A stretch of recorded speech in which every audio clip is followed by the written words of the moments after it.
My name is Cameron Zalewski. Andrew Cruz is our cameraman. Jose Ramos is our lead research consultant. We are here interviewing Mr. Nathaniel Gillon at Marquette University High School on May 16th, 2018. So, could you tell us what it was like growing up in Milwaukee? Well, if I talk about Milwaukee, I have to relate my growing up in Milwaukee to two experiences. Our family is traditionally from the South. Georgia was basically the state that many of my relatives were born in. And so my blending of how my experience in Milwaukee is similar from that Southern experience to the Milwaukee Exchange that's here. And when I grew up in Milwaukee, my childhood experience was very, I wouldn't say mild, or it was just collectively, it was family, it was a lot of fun, it was community related.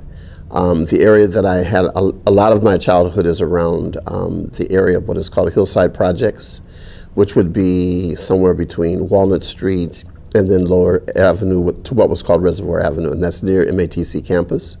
And that's where my family actually rooted itself, and kind of like we had a lot of experiences in terms of my childhood goes around that particular environment. It was a very, what I would just call very, I don't want to say calm, but I was going to say a very peaceful, content atmosphere. We celebrated in terms of church community. We celebrated in terms of civic community.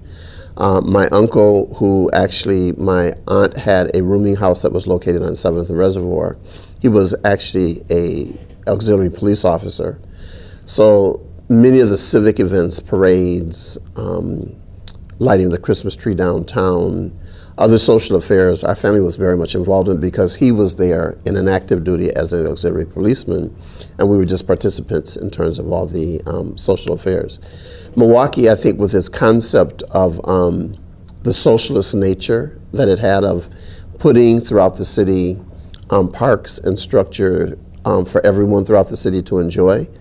In my childhood, the events around the 4th of July, or significantly Memorial Day, various celebrations within the city, your local park, your local community was very much a part of that. And our family, just from going to those activities, broke out, and with the rooming house and everything that we had, picnics and social events were just a natural function for us. So my growing up and seeing the city of Milwaukee through the lens that I was, even though we may have been classified as economically poor, I never felt disadvantaged or never felt I didn't even feel poor at that particular time in terms of where I was. So it was just a very, this calm, interesting period of my life that was there. You mentioned having family in the South. If you spent any time down there, how did that compare to Milwaukee as a city? Well, I'm from the 50s. In other words, I was born in 1950. In terms of going down south, summers I would spend actually in Georgia. And then the climate nationally between the North and the South with regards to relationships, especially racially, there was that very broad base of segregation being more so the norm of the community. Milwaukee, I never kind of like experienced the social segregation in the sense of structures that you would go to, like department stores or restroom facilities or movie or theaters. For me, I've never up in the North experienced that separation between individuals. But when I would go down in the summers, I was very much aware that was two different distinct classes and cultures. Example that when we would literally take the Greyhound bus leaving from Milwaukee, we'd get to an area in southern Illinois where everyone would deboard the bus, and that whole climate of blacks in the rear of the bus became very much apparent, whites in the front of the bus became that. We would go actually as a family driving, we would leave from the north and we could go to like a restaurant or different places. When we got to the south, that was unheard of. Your family usually packed chicken or very, actually food that would be able to be very sturdy and hardy for the trip. You packed that because you had no access to restaurants. You didn't have access to sometimes even restrooms when you were going down there. You were very much confined. And so I noticed a difference automatically in terms from being in the north, Milwaukee, and basically again in the southern places that we were with that. But again, when I was down south, because of our family's tenet that we were very much church oriented, I was usually visiting my uncle who was a minister or a pastor of a church. His wife was the mother of the church. His sons and daughters were very prominent in the sense of the church, that they were in the choir and they did a lot of functions with it. We lived right next door to the church. The structure for me being down there in terms of the local community was again very inviting. If we were poor, we didn't know it. We were on a farm, food was in an abundance. Community ventures, that the church was your social structure. So you would literally go to church half the day on Sundays. You'd go to Sunday school, you go to Sunday service. Usually connected to the church somewhere in the afternoon was like a dinner, which the whole community participated in. When I was down, the pattern of just being in the home environment, it was very much accustomed that you were just a part of the family, part of the network. So socially, in certain communities, especially when you go down to the downtown areas, that's where I would have felt the difference very structurally. In the north, I'd never experienced that here. So you talked about religious life. Did you have that same sort of feeling when you were in Milwaukee with your religion? Very much so. Our family, by root, if you know anything about traditions in terms of church, there's a Baptist tradition, but we're very strong what is called Methodist. And early on in the Methodist church, because of segregation, actually there was a separation of the Methodist community that they formed the African Methodist Episcopal Church. So they were just a part of the Episcopal Church at one time, but African Methodists became a part of that because they were facing segregation within the religious congregation, and the ministers literally broke off and formulated their own particular group in terms of the church structure. That's the structure that I come out of in terms of my family's roots within the South. So the Methodist community, if you look at it in the North, they're very strong in their branches. They'll have branches in almost all states. They have what is called a congregation, or a coming together in terms of, again, a networking of churches. And so that African Methodist Episcopal Church is just networked from the South to the North. And even some of the ministers are shared between the various divisions, South and North, in terms of that congregation. When we got to the North, my family's root was St. Mark's AME Church. It's one of the foundational churches in Milwaukee. We were very much part of that in terms of like our socialization. One part of my religious background is still even more engaged that my godmother was very much of a person who really liked to go to various churches. So throughout my early childhood, sometimes when I would be with her, we would go to what is called the Church of God in Christ, which was sanctified. We'd go to the Baptist church sometimes. We'd be a part of the African Methodist church. So my religious upbringing was very much a part, my upbringing totally was very much a part of the religion and coming through. Part of our family structure also. Are you still a practicing Methodist today, or have you changed? Well, I don't think I've ever been totally, well, I'll say I was a practicing Methodist in terms of family.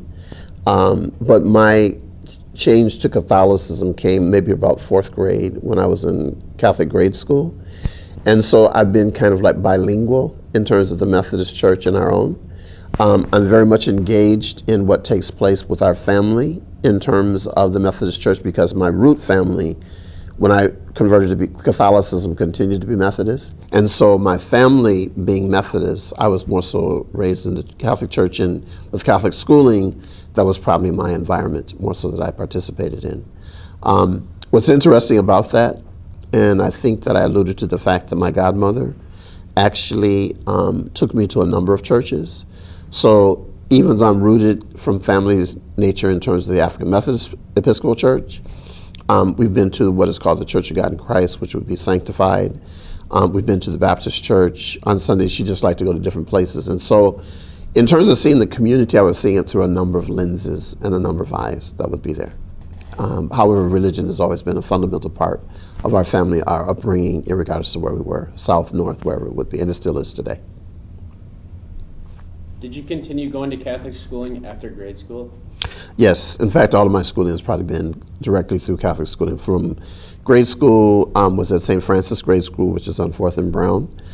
That was a K-8 situation, so I'd gone from kindergarten. There was 1 year that I left and went to St. Joseph's because we had moved, our residents had moved from where I was on 7th and Reservoir to like 11th and Walnut. So I went there 1 year, but then I wound up coming back to St. Francis, and so with my class I usually just say K through 8 was where that was.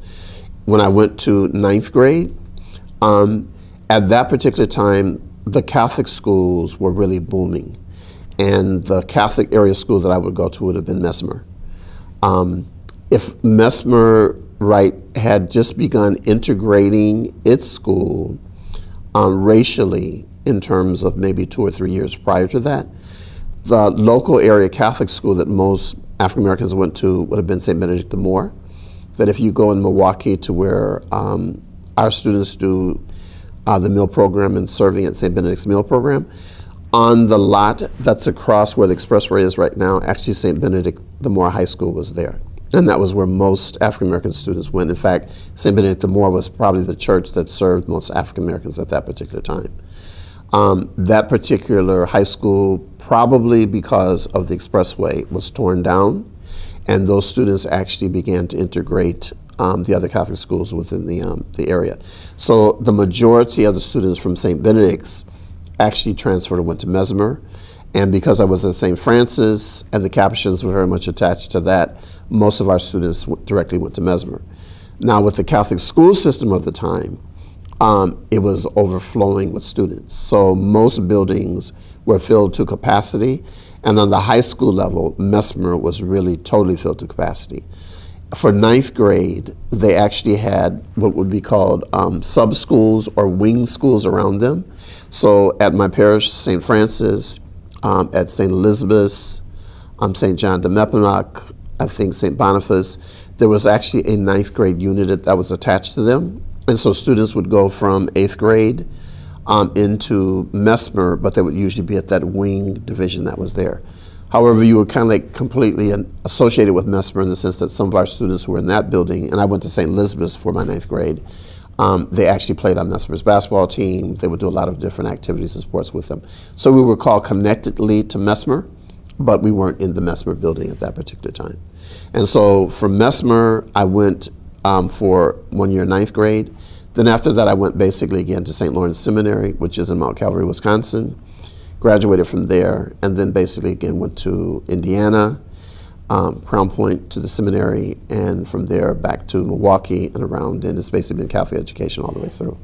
In fact, even for college, the only time that I've gone is UWM. I went for undergraduate degree, went to the University of San Francisco for administrative degree, and then back to UW Milwaukee for degree in terms of counseling itself.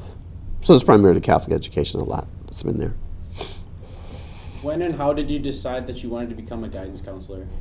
Well, I think a lot of that has to do, for at least for Marquette's history and for me in counseling in general, has to be probably Mr. Larry Seward, who was the former principal who had hired me here at Marquette.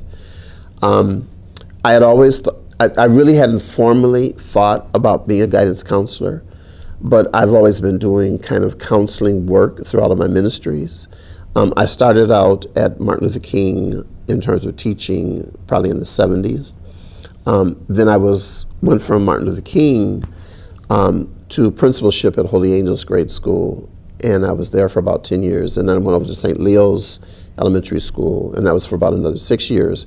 And then our schools kind of blended, and we changed that we had a consortium of schools that were like K through 5, and then we took the middle school over to St. Thomas Aquinas, which was 6th to 8th.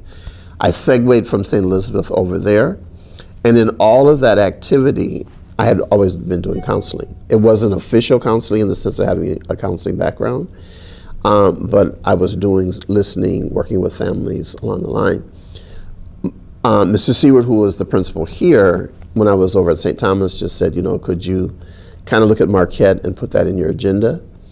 And undertaking his invitation, when I was brought into Marquette, there was an initiative to bring other students of color within the building. And so under that initiative is where I kind of like was actually moved and planted when I first came to the building. My office was in the guidance council structure, so I worked with that particular group. I then actually went under classes to really pursue a guidance counseling degree, and so became a part of a cohort group at UWM, and then actually got my degree and established myself as a counselor in building.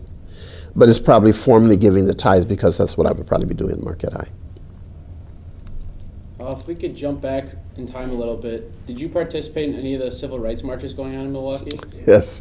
My participation in those activities would probably be what I would be called under the table. And when I say under the table, the civil rights marches were taking place within our city. My family, however, was very cautious in terms of total engagement in that process.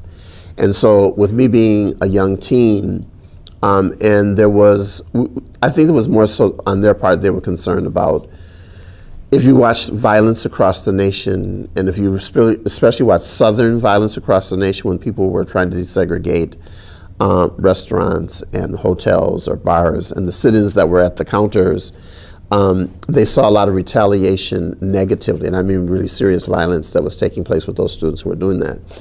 So I think my family was a bit concerned about me trying to be out in that type of vanguard.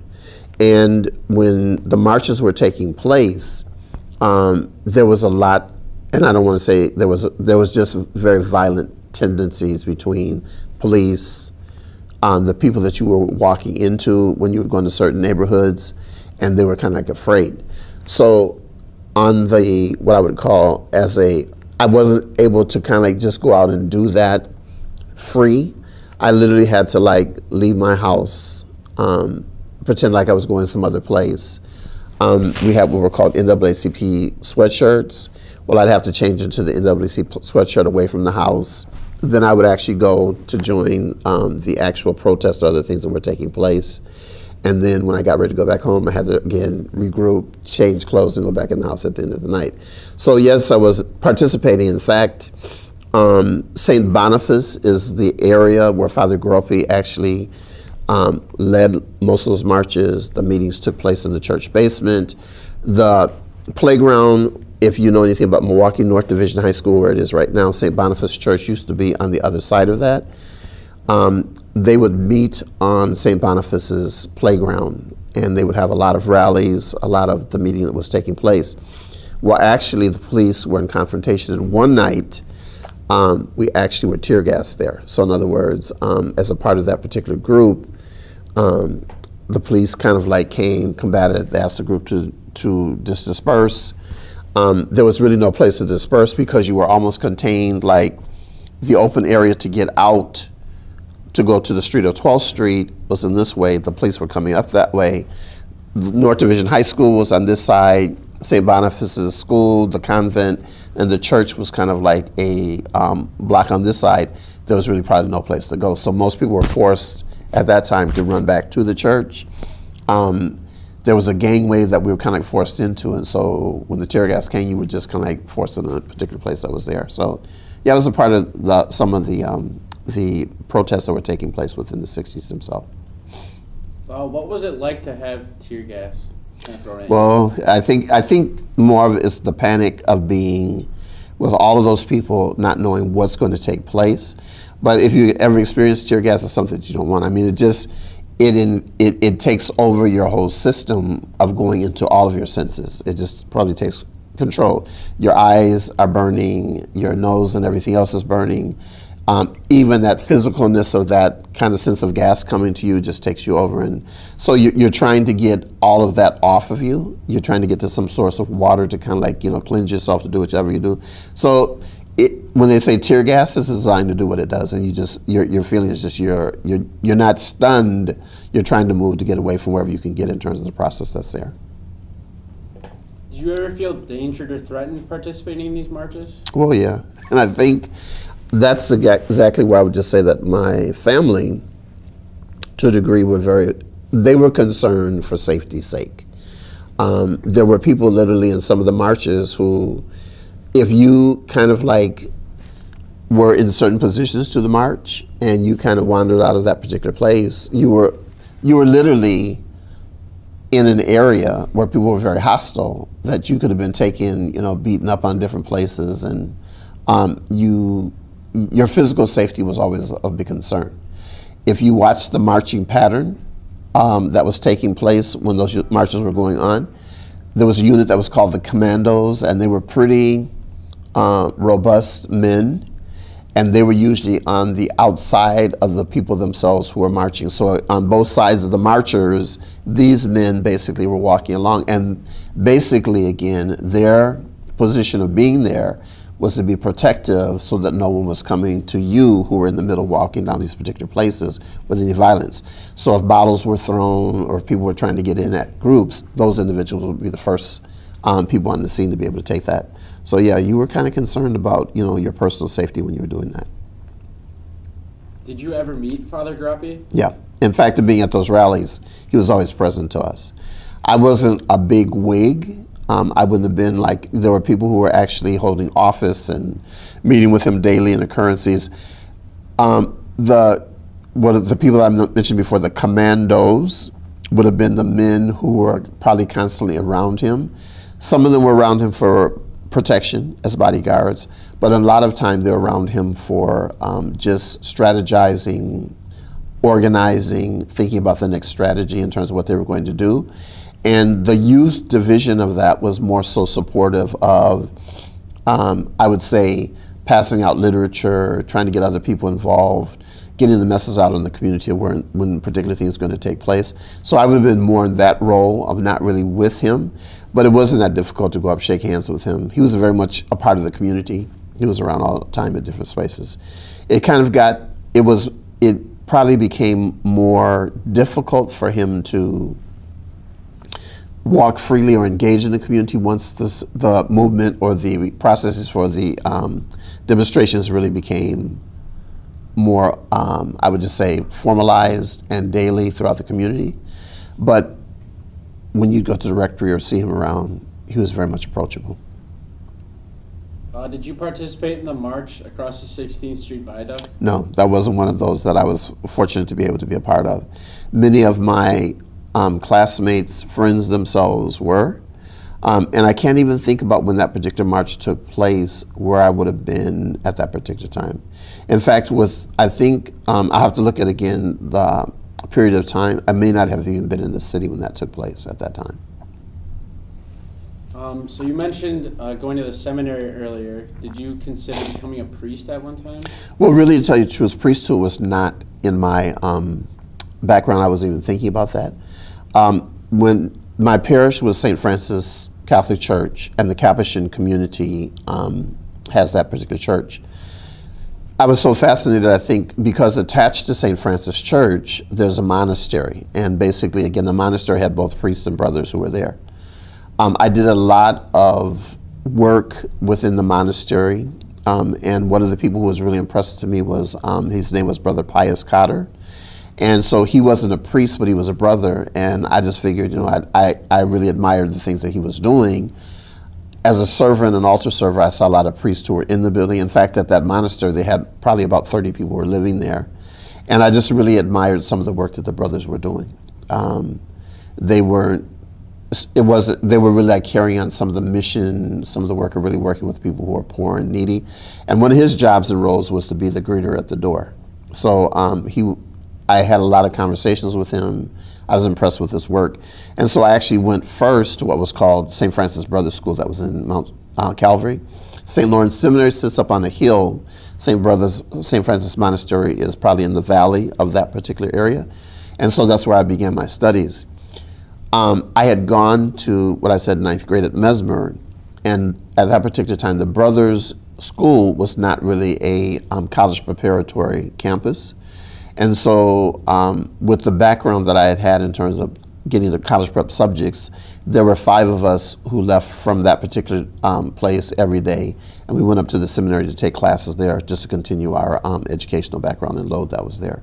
So the Brothers School closed and eventually, basically, again, we joined with St. Lawrence Seminary. So that's basically where my education was at that particular time. That was through there.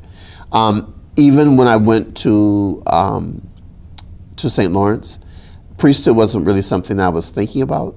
When I joined the Capuchin Order, I joined as looking to be a Capuchin brother itself.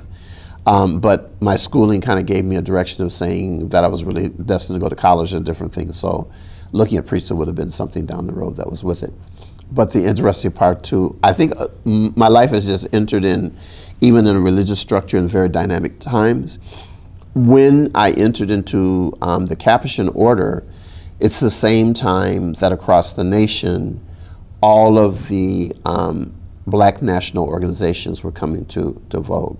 So during what is called my novitiate year, I was privileged to leave from that structure and to go down to what was called the National Black Clergy Caucus, that had their first session in New Orleans, and that's where all across the nation, all of the black priests, black brothers, even black sisters had come, and it was the first annual meeting of that. And so we were kind of like just coming to a new awareness within the church, the role of, again, black people that were in it. And so my ministry took off in a whole different way in terms of really working with the people in a whole different way through that. After college, did you have any trouble finding jobs as an African American in Milwaukee? Not really. I think finding a job in Milwaukee, I don't think it was difficult for anybody for a long period of time, especially if you really wanted to work and to do something in terms of productively for your family. It was access to a number of foundry jobs that were here. In fact, we were a great hub. Most of my relatives were either working in the auto industry or they were working in the steel industry. There were various mills, plants all throughout the city, and so finding a job wasn't difficult. I think you would have had a problem finding jobs in particular areas, but at my particular time coming up in high school, there were great incentives that were out within the community to really even bring African American students out into those particular jobs. So there was a group that was called, or through the Milwaukee Public Schools, it was called the Neighborhood Youth Corps. They, throughout the summer, sought out jobs all over the place.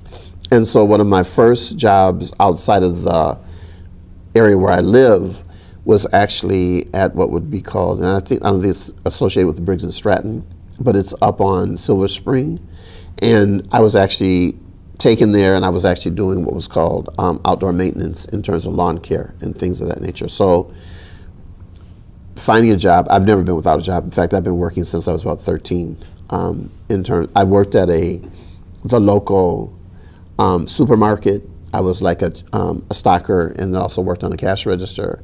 And then basically worked around the community in just a lot of different places that were there. So work has never been foreign territory to me. I just think that for some young people today, it's really difficult because the city has changed its caliber of seeing the need to keep those programs, to keep people in move. They've shut off a lot of those connections where people could get out and have that experience itself. And then what you've also got to realize, many of those factories, foundations have moved out of our city, and that's just caused a great bent in terms of where we are. When did you start, or when was your first job as a guidance counselor? When I first got to Marquette, which would have been in the early 90s, it's probably entering into the building. It just took on that role. When I first entered into Marquette, I was first connected through the guidance department. I had an office that was there, but my actual teaching assignment was in social studies, in the social studies department. So I was connected under two families. I was teaching world history, but I was also connected through the guidance department of starting to work with students in the building, especially in the initiative for when students came in. Sometimes there were a lot of just having someone that students could talk to and feel familiar with. And so working in that role is when I kind of did it. Formally going under training would have probably been 2 years later, where we kind of just said, this looks like it's going to become something that's going to be a little more tangible. So that's exactly when I went to, enrolled in UWM. And in guidance, you're enrolled in what is called a cohort group. So you actually get a group of students when you start with who you're working through almost all your classes with and moving through the angle. What's really interesting, most of our counselors right now at Marquette have been through that experience. And I think UW has been kind of their background in terms of where they've gotten most of their training that's there. How is it teaching at Marquette, which is usually regarded as a predominantly white school? Well, I'll just tell you that was never my desire to teach at Marquette.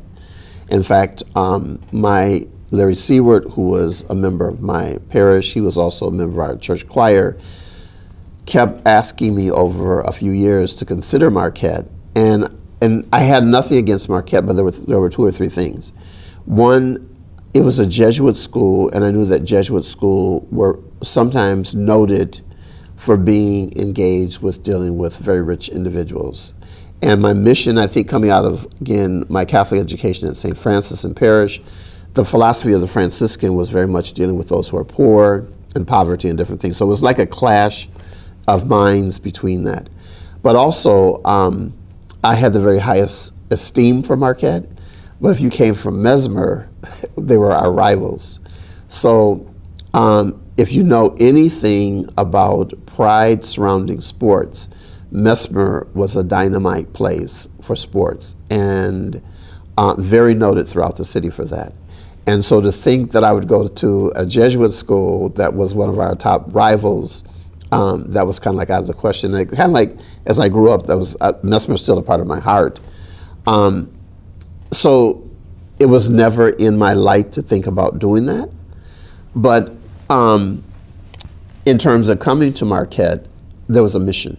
And so that's one of the things that I kind of like move forward on, and it's become an important part of my heart once getting here to see what Marquette was like.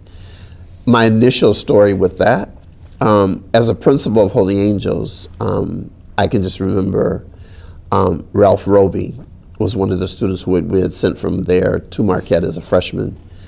And I really feel bad about the story in the sense that Ralph came back middle of his freshman year, and he was really in tears. He was just saying how hard it was. He was saying there's not very many of us there, and it's just a whole different culture. And I was like, you're a man, you can take it, just hold your head up and walk high and do what you need to do. I was not very empathetic to him. However, when I got to Marquette and actually started working here, after my first 2 weeks, I called Ralph back and I really apologized. I just said, I really understand right now what you were saying in the experience, because if there's people who really been in basically predominantly African-American ventures, it's very, very difficult to come into this building to go through the mix of the culture. And you're going through a double change.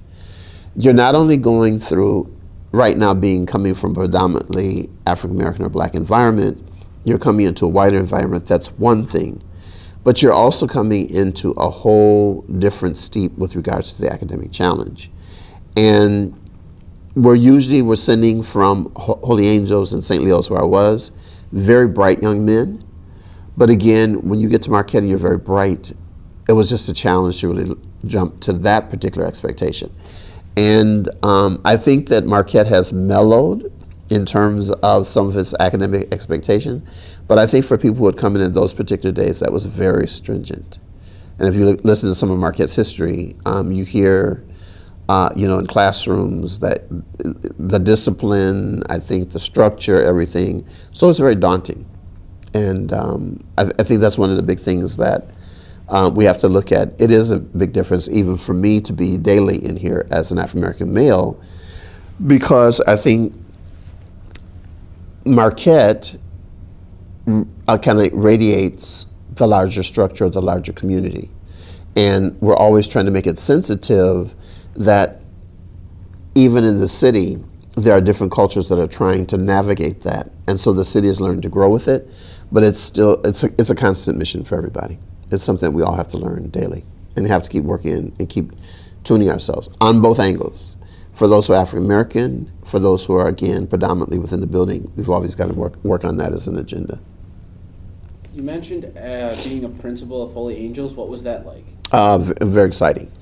Our school, when I go back right now and I actually look at again, well, I started at Martin Luther King Community School, which was another very dynamic building. And I just want to talk, before you talk about Holy Angels, talk about Martin Luther King. In Milwaukee, most of the schools that were called community schools, like Harambe Community School, Martin Luther King Community School, Francis Community School, Gall's Community, well, not Gall's, but I have to think about Boniface Community School. Most of those schools were Catholic schools that, in order to keep education prevalent or present within the structure of the inner city, they changed from being Catholic schools to community schools.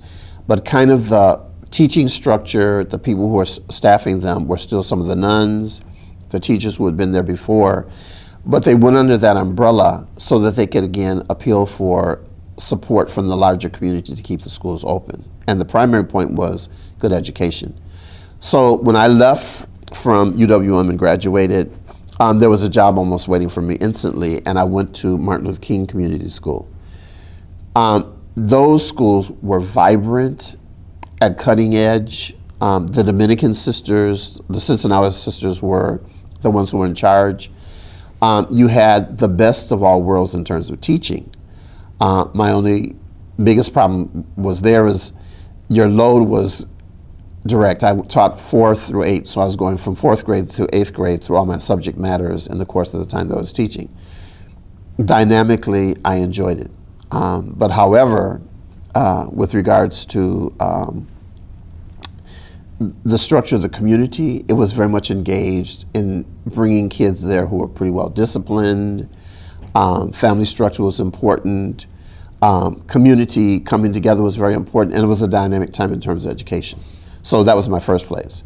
The reason that I left from Martin Luther King to go to Holy Angels, they actually did have an opening, and Holy Angels was experiencing some change within their population. And so they were just looking for some people to come in who could really network very well with the community. And I got the job, I think, in my interview at Holy Angels because when I was with the committee, they asked the question of what do you want for your salary? And I really didn't know what principals were making at that particular time. And so I announced this, whatever it was, and everybody in the committee, I can tell that their faces were just like, oh my.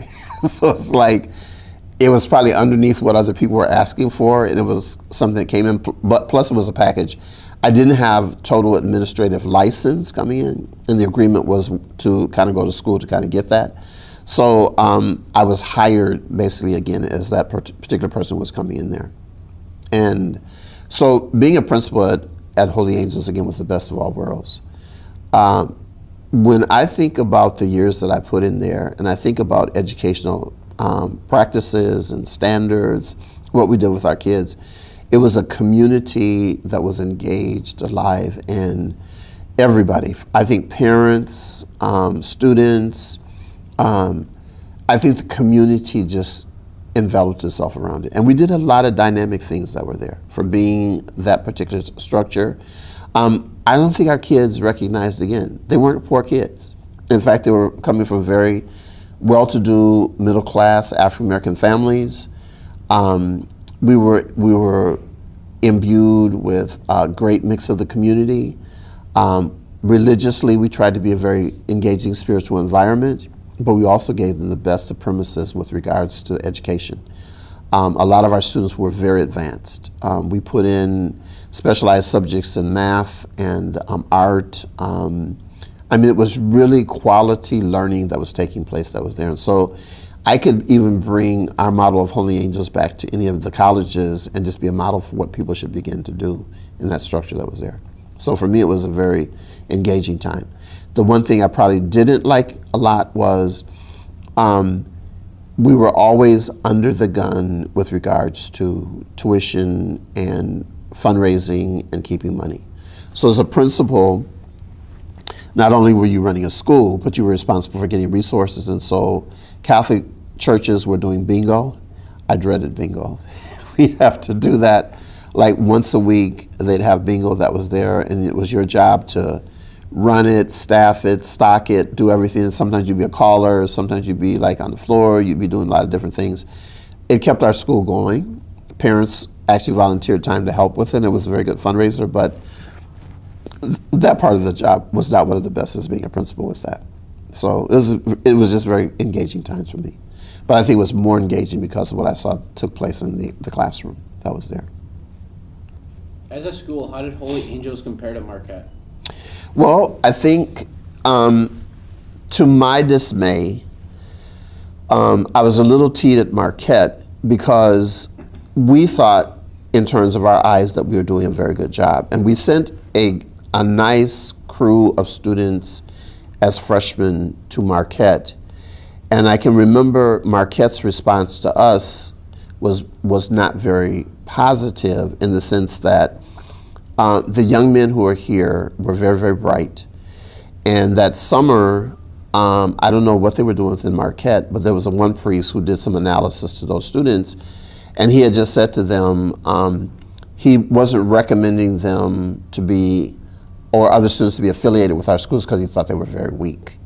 And so Marquette had what was called the college prep program, where it took 6th, 7th, and 8th graders. And for some of those 6th and 7th graders, they farmed out to go to places like Holy Family or to other schools, because in the eyes of the priests, we weren't challenging them enough in terms of Marquette. To me, that put a negative thumb for Marquette, because those students did very well. They even did very well at Marquette, but he just thought that they weren't getting the best of education that they could, that was there.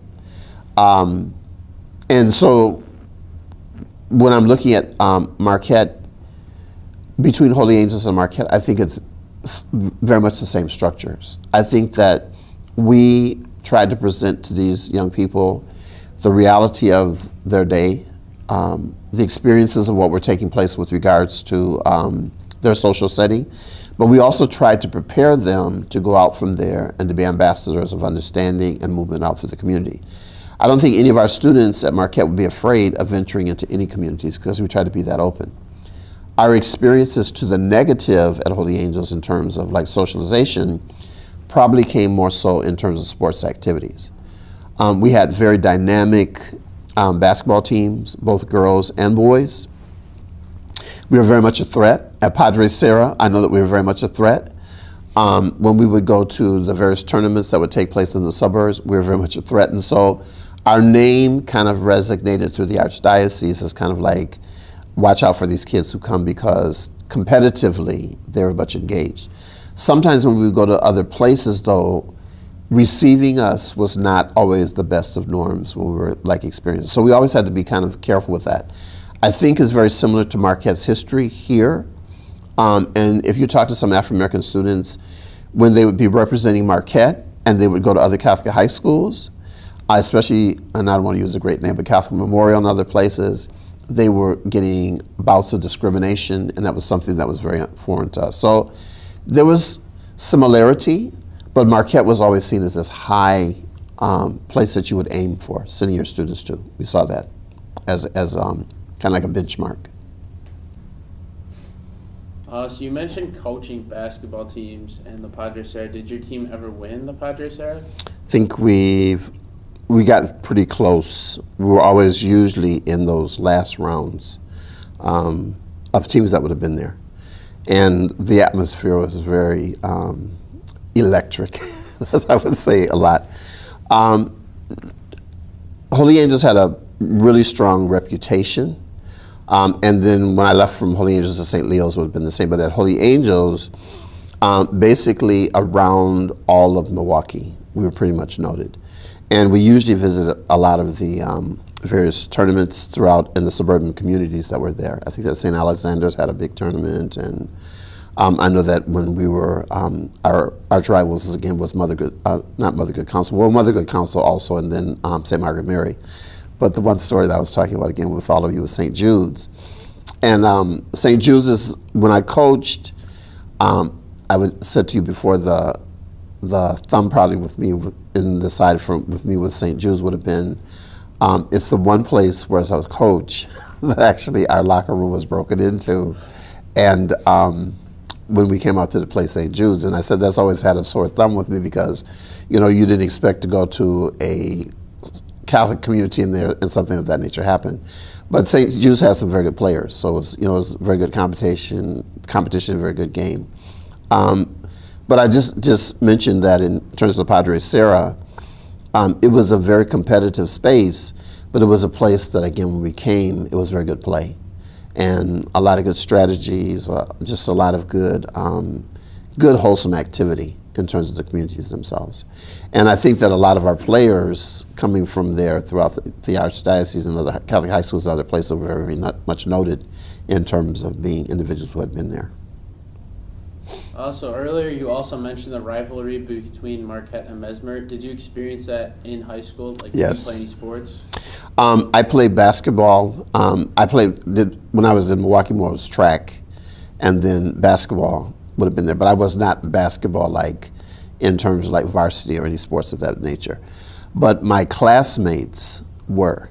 In fact, one of my classmates, Roberto Wolfwork, if you look up his name, we graduated from St. Francis together, went on to high school together.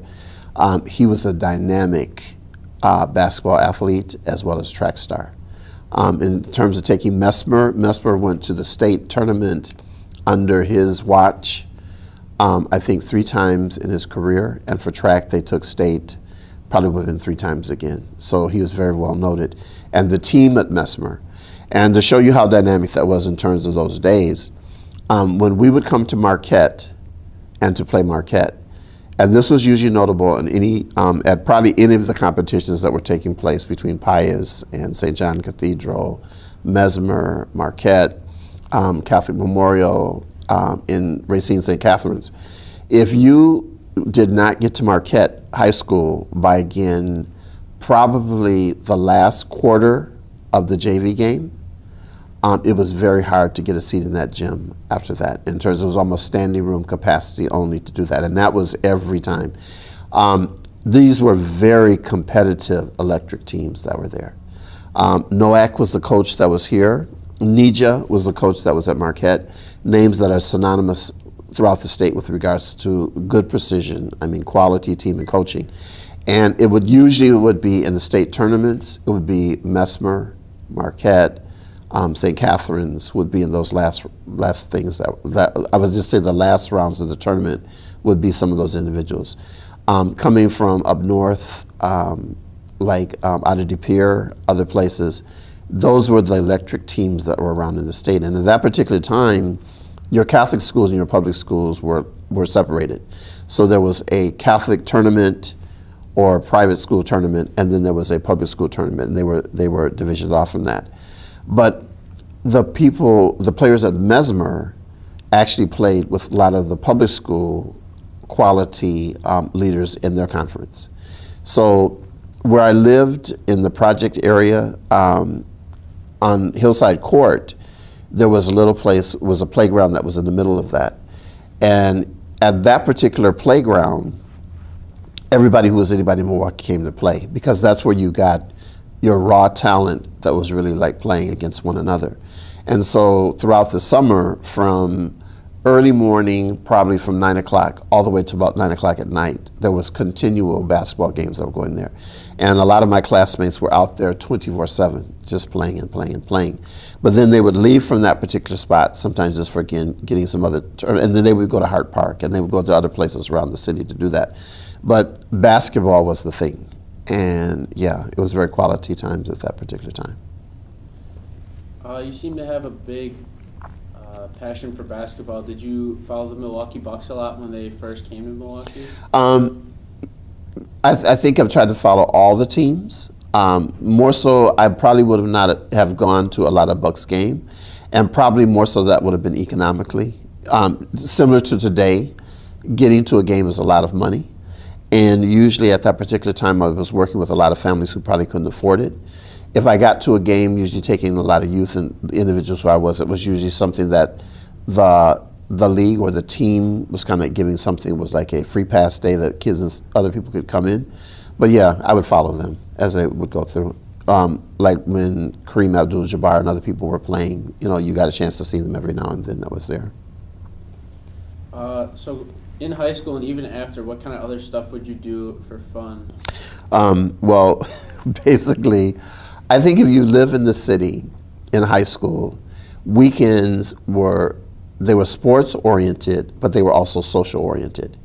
So In Milwaukee's community, one of the greatest social highlight was the local YMCA. And we called them at that particular time sock hops. So in the gymnasium, because it was a gym, you literally would take off your shoes and you would dance like in your socks and different things that were there. But we died for after the games on a Saturday night. You'd go to the YMCA, and I mean it was quality dancing, and that's what you look for in the course of the week. So you either went to the basketball game on one day, to the sock hop on another, and those places were filled to capacity. And it was just a mix of everybody. I mean, it was everybody within the city from various high schools that were there. The music was dynamic, the dancing was dynamic. Of course, you were looking for girls and you were trying to get through everything that was there. So, and I can just remember just the greatest of days that you had in high school. I mean, even when I was in the seminary and came back on the weekends, whatever it was, that's where you went. Those were the places to be. In terms of like other social events, when we went to play Pius, Gilley's was usually Pius's hangout. The Mesmer had on Capitol Drive was called the Pig and Whistle. So that was the place to be. That was the place to go after your games and different things that were around. With regards to other social structures for us in high school, our parish unit had CYO. So all the way through high school, you were playing other components of that. Our church, St. Francis, actually had a bowling alley, had a social center that was connected to that. We had a gym that was connected to it. You had a theater. You had actually a place where, again, a large cafeteria. So your parish structure was almost like the domain for you.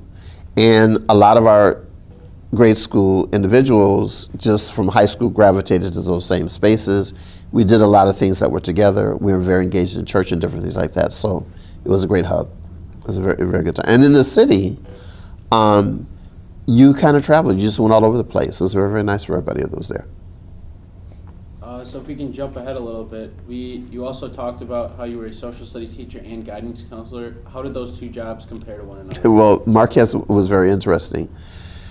I think with my teaching background, coming into Marquette to teach was no sense of pressure or difference from what I had expected before. In my elementary school teaching to when I was doing middle school teaching, just to jump to high school teaching, I've always been very demanding. I try to be very creative. And I jumped, I think, to the expectation of what Marquette wanted within the teacher in a very short period of time. The only thing that I think the mode of some of the concepts of coming into Marquette multiculturally, I think, were a lot different from what I wanted the students to become engaged in.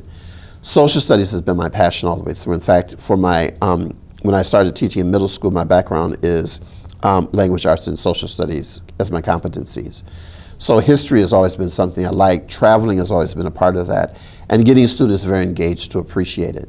But also, as a teacher, geometry is extremely important to me, and knowing your world around that. When I was in elementary school, one of the exams I would give in social studies that the students literally, for one of their exams, had to by heart draw the United States, put in all local landforms to separate the states, to really kind of like label capitals and other things. So I've always been very much impressed with students understanding the world, not just in terms of knowing a context of then politically where it is, but also to have some bearing with where it is. And so that was engaging. When I got to the realm of doing guidance more so, that's one of the reasons why I came out of the classroom, because right now with the number of people that I was asked to be able to see, we found that it was really cumbersome to be able to do that much teaching and to try to do what was needed in terms of guidance itself. My offices were very interesting in the guidance area.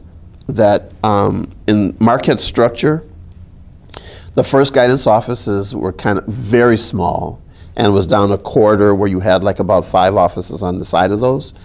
And the office area would have been it was just like a little rectangular box where there was like a guidance table, there was a chair for whatever you were. Many times there were 10 students in there at one time in my office. So it was just a very cumbersome, but it was a very lively place where, again, we were like always congregating, having students come to plan and to really have a comfort zone that was here in the school that was there. So there was just more of a need to be more present to the students, and so I drifted away from the classroom. But even one of my years in tenure, I started teaching Christian discipleship because they needed someone, and so that was another area of the theology department that I also was able to teach and to kind of like just to share some talents. But it's always been kind of a tug that was more so trying to do more guidance than it was doing more classroom teaching and things of that nature that was there. So usually people talk about the brotherhood at Marquette. Did you really experience that right away when you started teaching here? Did it take a while to kind of... For me, I think that my mission and role has always been oriented, but my coming into Marquette was kind of focused in the sense that they were doing a very strong initiative for bringing students of color who were not used to Marquette in. So a lot of my time was spent in what was first called the multicultural homeroom. So students who were Asian, who were Hispanic, who were Afro-American, Native American, even white students, we congregated there. And so the experience when I was talking about brotherhood at Marquette was kind of like a felt situation. We all knew that we were Marquette, but my role was trying to get those students who were in that particular homeroom to really become more engaged and involved in Marquette. So I'd always had to be looking at things from a very strong economic standpoint. Marquette, when I first came on board, computers were just coming into vogue. A lot of the students that I was working with in that homeroom had no access to computers, didn't know anything about internet, whatever that was. And so my role was to try to help them experience Marquette in a more equal-based way. If you were to use the computers that were in Marquette at that particular time, there was actually a fee that students paid to be able to get on the library computers at that particular time. Well, that was one of my first challenges because if you had access to a computer, you gave your teacher your paper, you could go home to your computer, you take your disk, you put your disk into the thing, you edit it, print it out, you could give it to the teacher the next day. Most of the students that I was working with were handwriting everything. They didn't have a computer. So for them to edit or re-edit a paper took the time to do it all over again. They didn't have that access. And then the fact that you had computers in the library, and because they couldn't pay the fee, they couldn't use that. That was some of the things we were trying to show the school. That's really kind of like an injustice for some of your students. So grades would be affected, your quality of what you were thinking you were doing, and even your homework load was impacted by not having those resources. So we worked a lot of time to make sure that everybody can experience Marquette, and that's one of the things that we tried to do even with dances with regards to meal within the building. There are a lot of kids who basically, again, had come in their history, they didn't have money for lunch, and Marquette had no assisted lunch program at all. So a lot of times they were going through the complete day from breakfast all the way, and if they were an athlete especially, to the end, they weren't eating anything because their family couldn't afford it. And it wasn't something that Marquette was doing deliberately, it just wasn't that concept of understanding that. So when you said that we experienced the brotherhood, I think they experienced Marquette academically for the academic flavor of the quality, but a lot of times they were disenfranchised with regards to the brotherhood because Marquette wasn't thinking that those particular students needed something. So you had to bring that to their attention, even with textbooks and different things like that. You know, some kids would go through classes, their family just did not have the money to purchase, write out textbooks and things of that nature. We had to figure a way for a lot of those students to get those particular resources that were there. So brotherhood was experienced in terms of the Marquette name of quality, but sometimes there was not basically balance within the building for a lot of different programs, where you would have kids who could get on, you know, they could go to some of your immersion trips or other things like that. We had to make it more sensitive to open those bridges to a lot of different students in the building. So that was really one of my roles to come through with that. Are there any specific students that kind of impacted your teaching career? Well, I think a number of students in various schools had done it. I think one of the things that I looked at very early on, I've always been involved with youth counseling, youth ministry, and before I ever got into teaching in high school, when I was at St. Boniface and I worked there a little bit in that parish, we had two young men. One is Ronnie Purvis and the other one is Derwin Gray. And there's always kids that you work with. They came through St. Boniface School and you just look at and they shine. And I can just remember working with both families. The Gray family had, I think there were 12 kids in their family, and the Purvis family had something like 7. Very Catholic, fundamental families themselves, very engaged, but very bright students themselves. And one of the things that we were noting in a lot of our schools was pushing those individuals to really use their talents, get the best of education. And education was seen at that particular time in the Black community as the key to really like getting ahead and getting out. So for those 2 individuals, when they graduated from St. Boniface, Derwin Gray actually went to JFK Prep, which is in St. Nazaire, Wisconsin. It was a co-ed kind of community high school that was experimenting with, in an old seminary building, boys and girls together from across Wisconsin were part of that particular connect that was there. And it was the best of the worlds because, again, it was a time of getting kids to look at different cultures in themselves, but very engaging in all demands. Ronnie Purvis actually was asked to go to St. Francis Seminary, to DeSales at the present time, and he started his career there. He only stayed at DeSales, I think, for about maybe 2 years, and he transferred out. I can't remember what high school he went to. But when both of those young men left to go to college, economically, they were very rich at all. In fact, pretty middle-class families, but didn't have a lot of money. Derwin Gray actually went to Howard University, and I can remember taking him to get on the airplane. And as I think I mentioned before, he only had a suitcase with maybe 3 shirts, 2 pair of pants, one that was kind of like dress pants, another one just basically for school. The various essentials in terms of like going off, and it was almost a venture of sending someone with little to nothing into the unknown. Ronnie Purvis went on to college also, but the interesting factor today, both of those young men are physicians. And it had always just been the quality for us. We're just trying to really encourage individuals to be their best and to move along. But if I come to Marquette and I look at individuals who would be within Marquette, there's some significant names that stand out for me of just individuals who've really done some quality work, quality visioning here.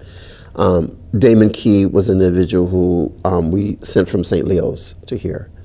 And he actually just recently was inducted into Marquette's Hall of Fame. But again, coming from a family not with a lot of means in terms of financial means, but a lot of goodwill and just a lot of good quality to be able to work and to grow. And within the community, he's now working for the Sheriff's Department, but just, again, inspirational. You know, went on to Marquette, you did a lot of great things with his basketball career, but a family man right now and doing a lot of great things that are here. I think within our building, I made mention to Romel Cobb as being an individual who has really very much has touched my heart. His passing is really sad, but his venture here at Marquette was an eye-opener for us because as a student, we discovered in Romel's freshman year that really he was navigating homelessness. And I remember Mr. Brightish coming to me in guidance and saying, you know, we need to take a look at this student because Romel was missing some of his math classes. And, you know, most of our teachers are very much concerned about consistency. And we kind of like in talking to him just discovered he really literally every day was trying to find a place to sleep, some place to eat. There was a family that he was with on some days who was giving him bus money to go to school, but he just didn't have all the means to be able to do that. He was really an outstanding football player and was trying to do his football, navigating all of those things and trying to keep his dignity with that. His father was very instrumental for him at that particular time. His father was a single individual trying to take care of him, and his father had just come across some hard times at that. The outstanding thing with Romel was he opened Marquette's eyes to there's even other needs that we have to go under the service to look at. And so he's just one individual. With him, he stayed with some family members. He stayed with the Moyler family for some time within his high school career. He stayed with Mr. Quillen, who was an English teacher here sometime in his career. Another individual, Kelly Agnew, right now significant, outstanding student. He also stayed with the Moyler family just in terms of helping to have a place for his education. Jasmine Hughes is another individual who, with the Hickey family, who was here. Just took in a number of the kids to really be able to help them. Of recent, I've got to say that a person who has really been very impactful for the school is Gillon. Very strong family that he comes from, but again, just a voice of an individual who really has at the center core to really do his best and to really pull Marquette into other avenues themselves. So I think the role for me is continually seeing people who make a difference. I don't know if in your stay that Rashad Cobb came to talk to the student body. He's doing great things in Green Bay. Is really influencing that community. Is really just trying to live out the Marquette mission in a lot of different ways. So I just think that there's a number of people I could talk to, and the list can go on and on and on in terms of what's what. In fact, the other day, Juan Hurtado, I think Reggie Alston, Zakir Ellis, and I think Mr. Kern spoke to the students who were in the Building Bridges program just about their experience as alums. And if you look at any of those young men's lives, Alex Toole, who's on our board, they're very dynamic individuals. And I just continue to be impressed with the individuals around. Did you ever house any students in your career at Marquette? Yep. In fact, Damon McDuffie, he's right now working, I think, at Northwest Mutual Life. He literally, his story was very interesting that he came to school one day and basically in leaving school, in a time returning home, his whole family was gone. And basically they had to move from the premises. And so we wound up that particular day trying to relocate them to where they were around the city. Well, because Marquette is, again, of the demand on education, he just needed a place to be able to do his homework, sleep, and rest. And his family, unfortunately, had this small place. He had about, I think, 4 or 5 of the brothers and sisters who were with him. Mom went very well in terms of means, but they just had no space. And so literally every night, he would have to pull out a mattress and put it in the living room, and that's where he tried to sleep. But because of traffic that was in the family, people were walking over and around him at night and different things, and so it was just not a very comfortable place for him to get rest, but also not a very comfortable place for him to do his homework. So in discovering that, he actually did come in to live with me maybe for his junior to senior year. And we sent him off, and there's just young people who just need a chance. And so we were able to bridge him to that, to get him into some summer programs. We actually sent him to UW Green Bay for the summer of his sophomore year. And at that particular program is for students who are really in math and science. But he was a gifted student there, but the base of that program is really to teach them lifetime skills. And so putting all those things together, we just try to have an avenue to help them to get a foot on the ground and to be able to move them forward and go forward and do what they need to do. So in your time at Marquette High, have there been any experiences or events that have really kind of stuck with you? I think Romel's passing as a community really stuck with me, as well as the passing of the 2 individuals, one student who was at Purdue and the other student who was here who died from cancer, Von Rieden. I think those have touched me in terms of how the community comes back to support individuals who have been here in a very meaningful way. We were very instrumental in the passing of both of those students in terms of being a supportive structure from guidance. When we first got the word, the guidance, the chapel really became the main focal point for about 5 significant days in our experience here. And so we became a very healing place, not only for Marquette High students, but alums and parents, and everyone came.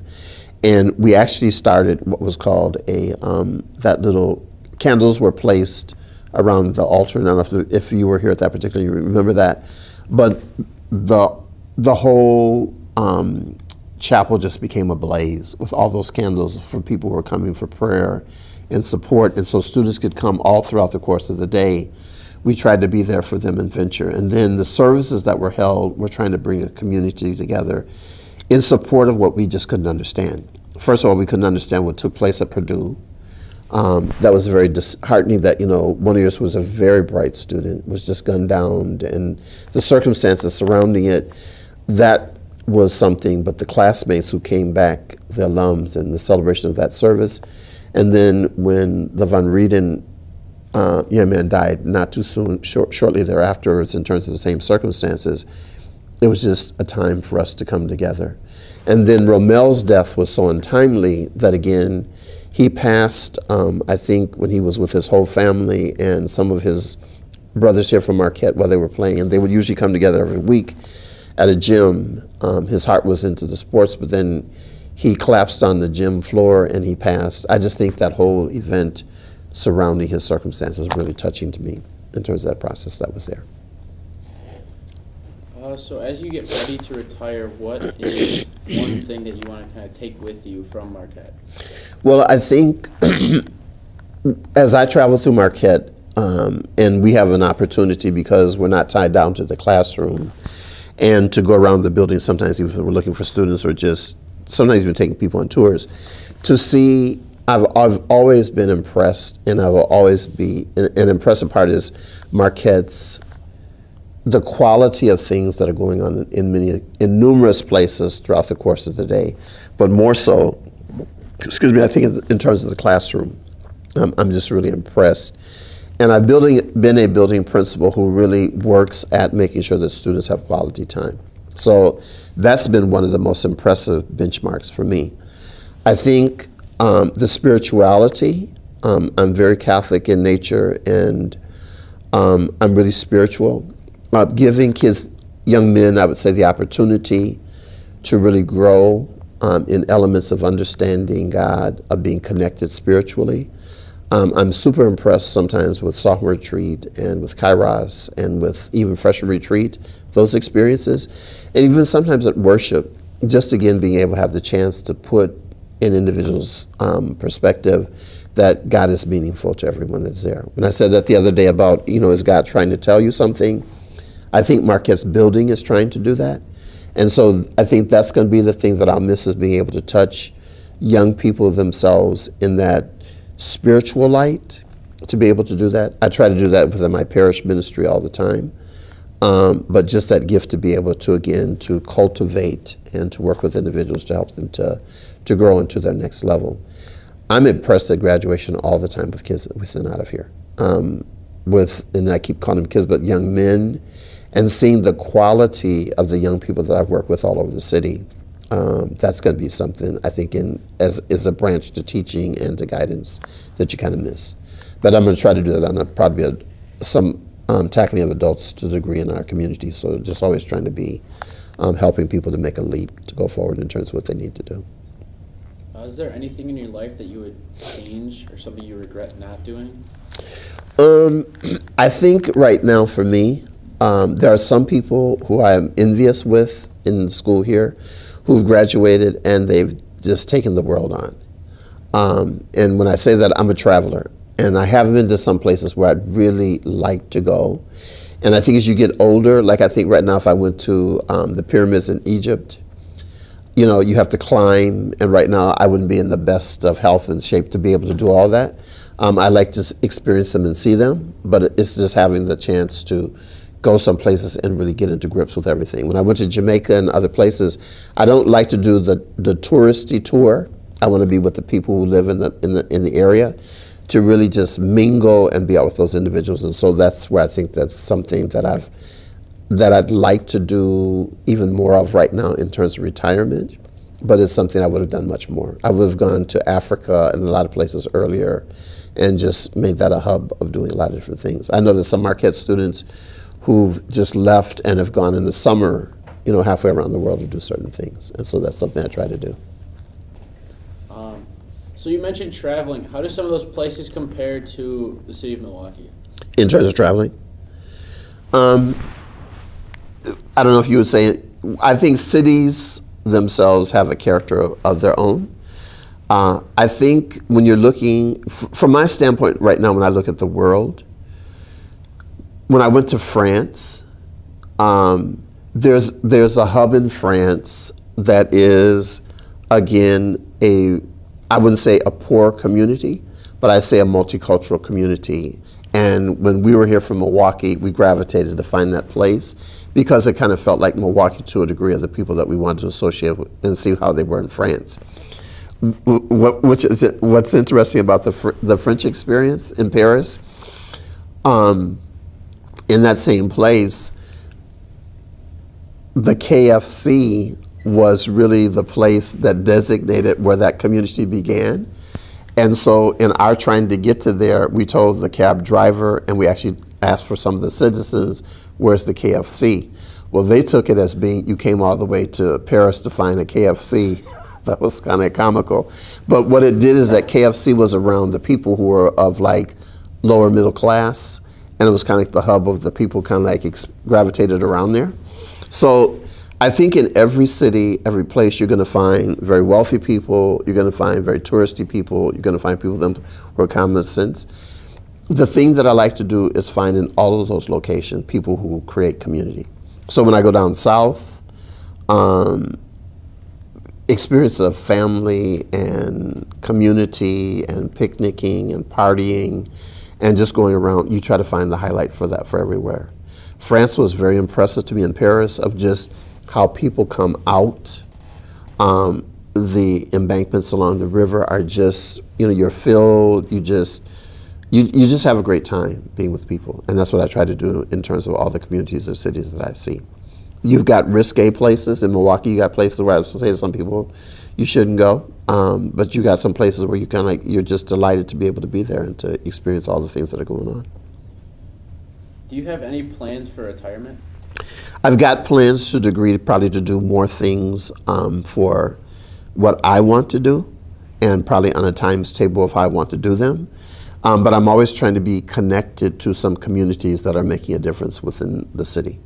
So it'll give me a chance to maybe do some more cultural things, go to plays or even visit the gymnasium on a more regular basis, do some swimming and other things that I would like to do biking, get around the city at some events that people experience when we're like in school or around at different times.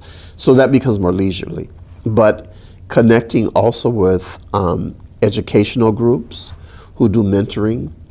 There's an adult academy that's attached to St. Francis Parish where they're really trying to work with a lot of young people who would be college age who just haven't had a good backing with regards to school, trying to encourage that and keeping people to move with that. That's some of the things I'd like to venture to do.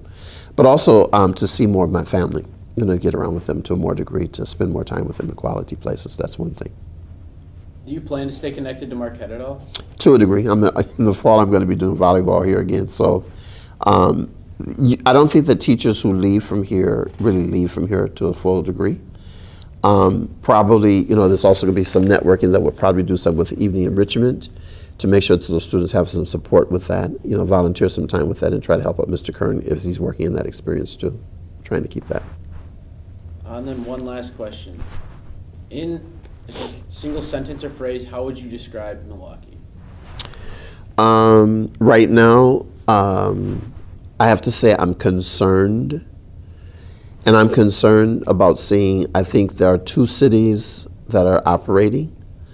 There's a very vibrant east side. If you cross the Milwaukee River, you go into a whole different class group of individuals, people themselves who, in terms of community, awareness, growth, money, a lot of things are taking place. If you come across that to going to the west part, there's a whole group of people who are trying to experience community, but it's in a whole different way. And I think with the growing of this particular community, there's got to be a bridge of getting everyone to appreciate and understand how the whole city could go. But I think there's going to be some problems if we don't start talking to one another and how we begin to create bonding between all of those elements. You have Summerfest that's nationally known, but again, your experiences with Summerfest are very good on the east side, but again, it isn't always experienced by people who are coming from a different class to get to that. You have State Fair that's experiencing some of those same things. You got to have some things that come together where people themselves understand what building community is all about. And right now, I think we're kind of divided into that. So there's some plus experiences. Even with the Bradley Center or the new arena that's being placed downtown, that community that's around it, there's got to be some experience where everybody feels attached to those particular places that are there. And I think that's going to be the challenge of the city. How do we pull everybody into that? All right, well, thank you very much for your time, Mr. Gillon. Thank you very much for having me.